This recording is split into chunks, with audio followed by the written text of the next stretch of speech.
Tiga.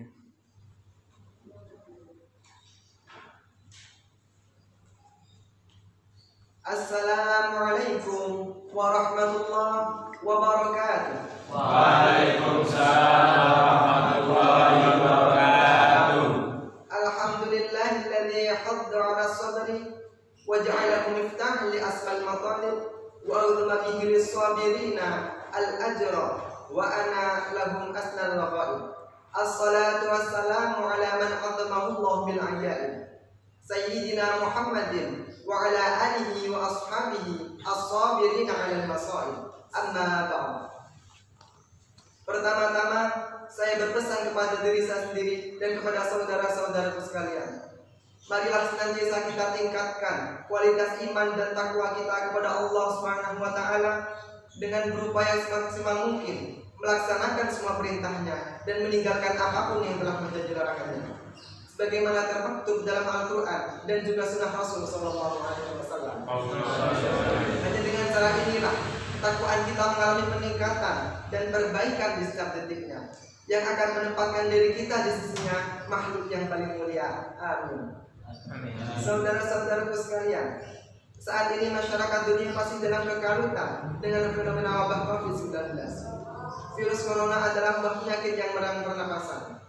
Wabah penyakit ini pertama kali terdeteksi di Wuhan, Cina, tepatnya pada bulan Desember 2019 lalu. Namun, hingga saat ini, wabah penyakit tersebut belum juga usai, dan berbagai negara di belahan dunia pun masih berjibaku dan berjuang mengatasinya.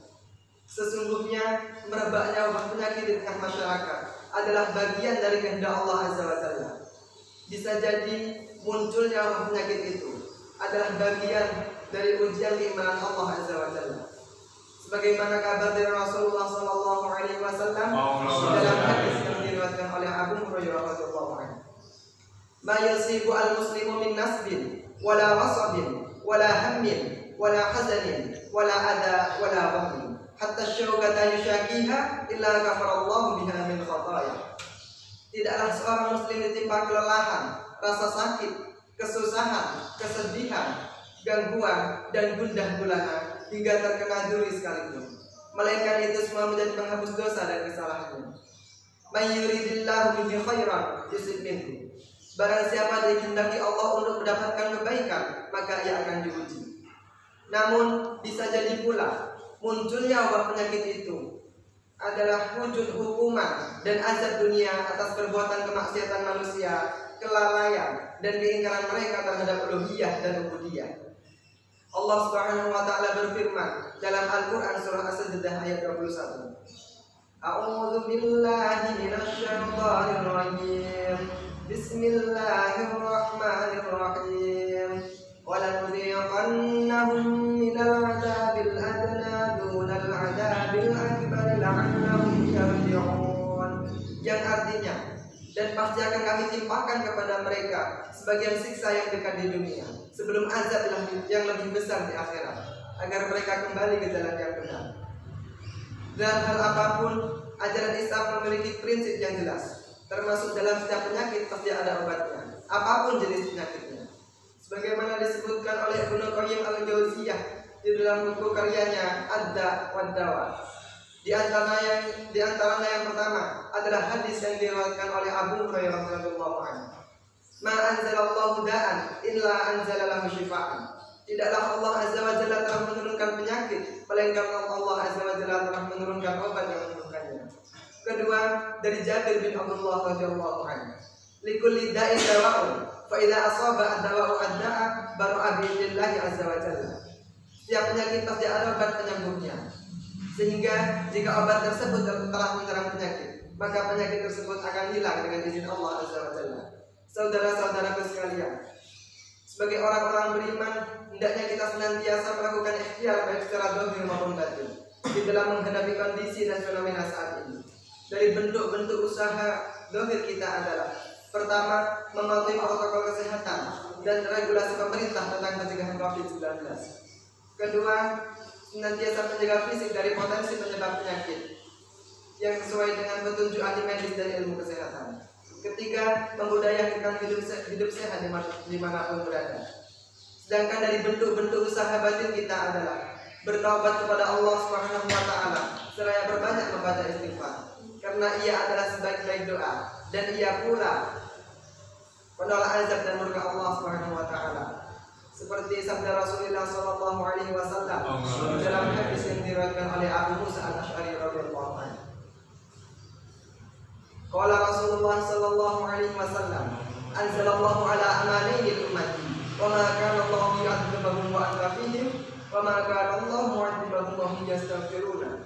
Wa idza maditu taraktu fihim al-istighfar ila yaumil qiyamah." Allah telah menurunkan 2 pelindung keselamatan bagi umatku. Allah sekali-kali tidak akan mengazab mereka sedang engkau bersama mereka.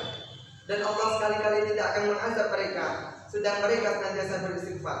Dan ketika aku telah berlalu meninggalkan mereka, maka aku tinggalkan istighfar hingga hari kiamat.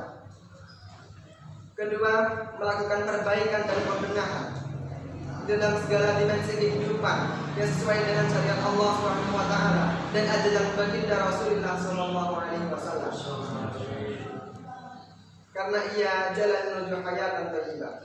Langkah ini tidak saja menjadi tanggung jawab rakyat semata, melainkan juga menjadi tanggung jawab pemangku kebijakan atau waliul amri yang mempunyai otoritas dan kewenangan membuat kebijakan sebagai pedoman hidup berbangsa dan beragama. Allah Subhanahu wa taala berfirman dalam Al-Qur'an surah An-Nahl ayat 97. A'udzu billahi minasy syaithanir rajim. Bismillahirrahmanirrahim. Man 'amila shalihan min dzakarin aw untha wa huwa mu'minun falanuhyiyannahu hayatan thayyibah wa lanajziyannahum bi ahsani ma kanu ya'lamun. Yang artinya, barang siapa mengerjakan kebaikan baik laki-laki maupun perempuan sedang dia beriman, maka pasti akan kami berikan kepadanya yang baik dan akan kami berikan balasan kepadanya dengan pahala yang lebih dari apa yang telah mereka kerjakan.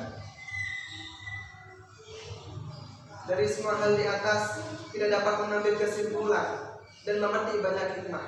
Di antaranya adalah bertawakal kepada Allah Subhanahu wa taala dan mendekatkan diri kepadanya. Kedua, berkurangnya kemaksiatan. Ketiga, timbulnya rasa kasih sayang dan tolong menolong. Dan yang terakhir, terbiasa hidup sehat dan bersih. Sekian dari saya. Apabila ada kesalahan, saya memohon maaf yang sebesar-besarnya. Wabillahi taufiq wal hidayah wa ridha wal inayah. Wassalamualaikum warahmatullahi wabarakatuh. Waalaikumsalam warahmatullahi wabarakatuh. Kok sekarang apa?